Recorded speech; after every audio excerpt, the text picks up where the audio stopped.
Okay, we are all set to begin our news conference with the Oklahoma Sooners coach Porter Moser, and his student athletes tonight are Ethan Shagwa and Jacob Groves.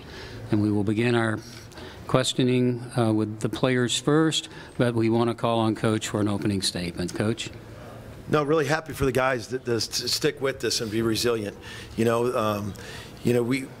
When we lost Elijah Harkless, we found out like the day before, I think it was the Iowa State game, and it kind of took us by surprise. And now we've regrouped.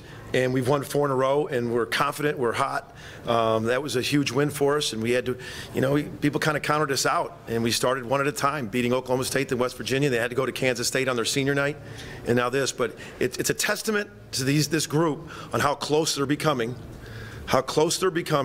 and how resilient they're becoming of blocking out all the outside noise and just trying to focus in on what we need to do to win games.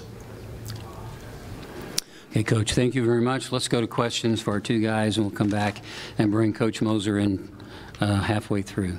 First question here on the left side. Yeah, Barry Trammell with the Oklahoma. And Ethan, you guys did a lot of good things well tonight. Looked like maybe the best thing you did was pass the ball. You had 5 or 6 assists. What was going on that made your offense click? So when you didn't turn it over, your passing game was really good. Yeah, I think we knew that, Baylor, like they try to get up in the passing lanes, trying to pressure you, so that obviously leaves cuts open. My teammates made really good cuts at timely times, and, I just found them, so. Okay, again in the middle here on the left. Brian Chapman, SI Sooners. Jacob, this one's for you. Hot into the season here, say probably your best game for the last. Just what gave you that confidence to have that big stretch there, especially in the second half?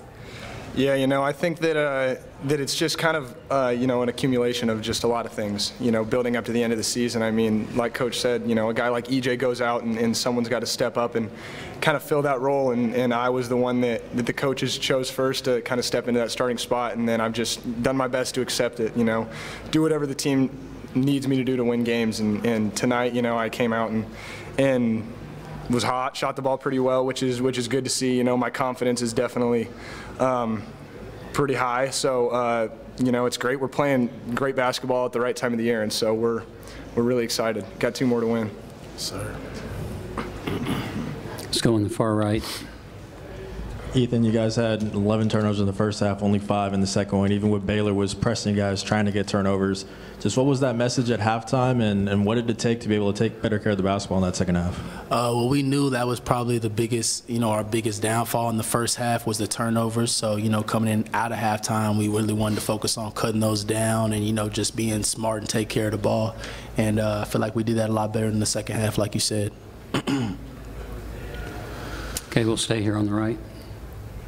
Jesse Crittenden, Norman Transcript. Jacob, this is for you. It looked like they were going to make a late run those last couple minutes of the game, but you were able to hold them off. Just how did it feel on the floor, and what were you guys able to do to keep them from making a run to win the game? Yeah, I think the first thing is, it all starts on defense. I mean, regardless of how we're doing on offense, if we're getting stops, we're gonna maintain that lead. And so that was huge for us. Just defending and then finishing the play with a rebound, which is big. And then obviously we had, huge guys, step up like Moj Gibson with that and one. Ethan had a couple unbelievable passes, towards the end to Jalen down low. And so we're, just making plays, winning plays when winning plays need to be made was really what it was down the stretch. Okay, here on the right. Joe Helmer, OUinsider.com. For Ethan, Baylor went on a big run before halftime there, and seemed like they had all the momentum. What was the message at halftime, and how'd you guys quickly regroup coming out of half? Yeah, I mean, like I said, the message was, we need to cut down on turnovers, obviously, and be strong with the ball. That was probably the biggest message. And then we knew we could win. We came in, with a confident respect for these guys, and we really believe we were a force together, and we came out and got it done in the second half.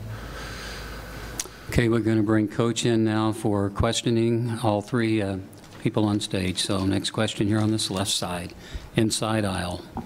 Porter, congratulations. Eric Baylor with the Tulsa World. Just down the stretch, those last 4 minutes, you called the timeout after, Jordan was cramping and they had the back-to-back baskets after press. Just talk about what you told the team and just the way they executed those last 4 minutes. Well, first of all, it's good to see the Oklahoma media. I don't think I've seen you since my press conference. We've been doing Zoom for so long, so it's good to see you guys. I think, with Jordan out, like we had Marvin in some press spots late game that we haven't had, and we did some things and. Just taking care of the ball, meeting every pass. We were a little passive. Like Mo was way better the next 2 times. He caught it and just kind of watched the trap. And their trap is big. I mean, you got 6'9", 6'9" trapping. So we did a much better job getting it in and getting it out of that corner right away. Better as we went. But our message was just stay the course, stay down. And not just give them baskets. We had a lead and we gave them back-to-back baskets of the turnover. And then from that point on, we took care of the ball. And I didn't want to use that timeout. I was hoping they would stop it, but I get it. I get what the official said to me. She goes, "You guys were getting trapped. I can't take it out of a trap." And I'm like, "Well, why not?" It sounds good to me to get out of a trap if he's cramping. But it was probably the right call, so I had to use that timeout. And I thought our guys regrouped after that and did some nice things getting it out. I thought Jordan and Mo made 2 key plays, late. Baskets. We tried to have long possessions, space it. When you're up so hard on you, Mo and Jordan both were able to drive it, and both had nice baskets that were really good plays for us. Extreme right. Hey, Porter, appreciate you taking the time to talk to us. It seems like Mo's done a much better job this season of putting the ball on the deck, and is it almost fitting that he was able to deliver that dagger with the layup as opposed to a 3-point shot? And what have you seen out of him in terms of his growth this season? I thought of that so much because we've had some close games where we settled for that 3 instead of going downhill, and I know he wanted it. He was setting up that step back, and for him to kind of get it leaning and go downhill was just a great growth spot for him, and also it makes him more dangerous.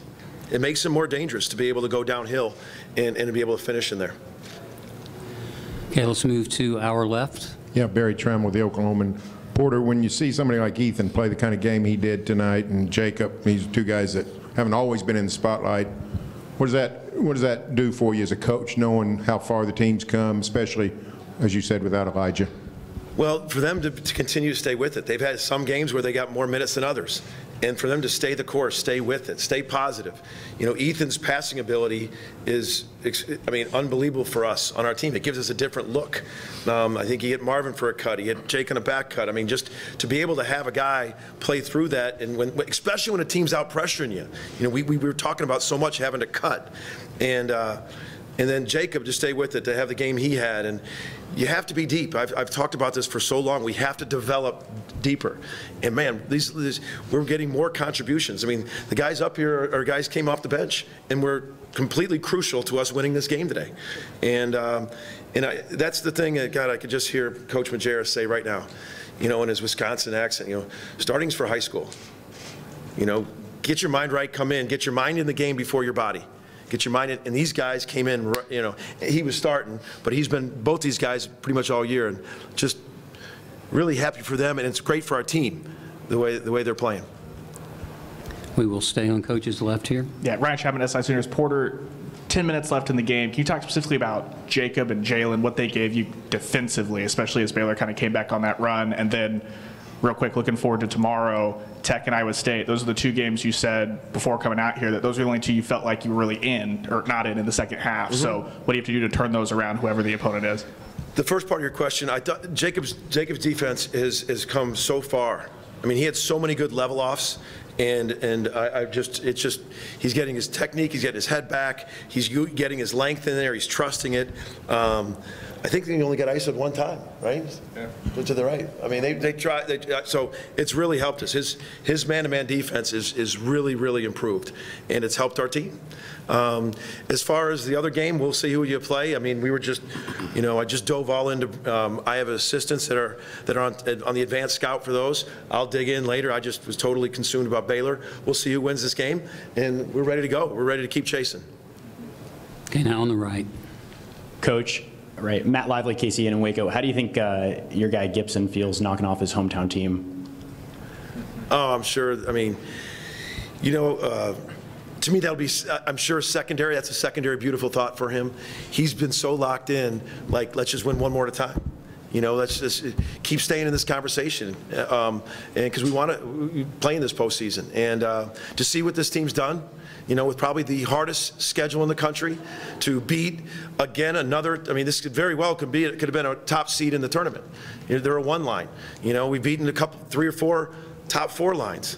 You know, to prove that we can beat the best teams in the country. And that's what I think Mo's thinking about. I think tonight when he gets back and showers, he sits back, he's going to love that he did that. But I know Mo, he's thinking about, let's win another one. Let's keep going. We're playing more after this tournament. Closing questions now, again on the right side. Jesse Crittenden, Norman Transcript. Porter, you had 7 different guys hit a 3. You hit 11 threes in total. Just how complete of a performance was this from you guys offensively? It was great, and I think a lot of them came unassisted, came assisted, you know, and inside out. I mean, having skips. Marvin skipped 1. I mean, I think Ethan skipped 1, and you know, Jordan did, and you know, I think we had 18 assists. We had 18 assists. I thought we kind of went downhill and got it out. And we just got to clean up the turnovers.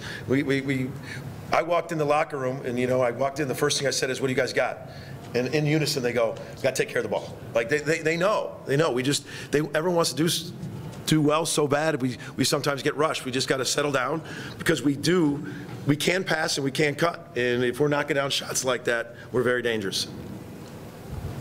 Anything else? Okay, last question, guys, over here on the left side. Yeah, Porter, most speculation said you needed to win twice up here to be sure of the NCAA. Do you worry about that, or do you think, hey, we got halfway there? What are your thoughts? Our first and foremost thoughts, we came here to win this. But to win twice, I mean, look at our strength of schedule. Look at our net. Look at every rating on that. How many teams have 3 or 4 wins in the top 4 line? We just knocked off one of the top teams in the country on the 1 line. Could have very well been in there. So I know our case for our team. We're in the hardest conference in the country. We have the hardest schedule in the country. We schedule up. Our ratings, our KenPom, our net, everything is elite. So I'll be ready to talk on that. We're focused on winning this tournament. We're focusing on that, and that's what our mind and our focus is on. All right, Coach, Ethan and Jacob, thank you for coming. Congratulations, and we will see you tomorrow. Thank you.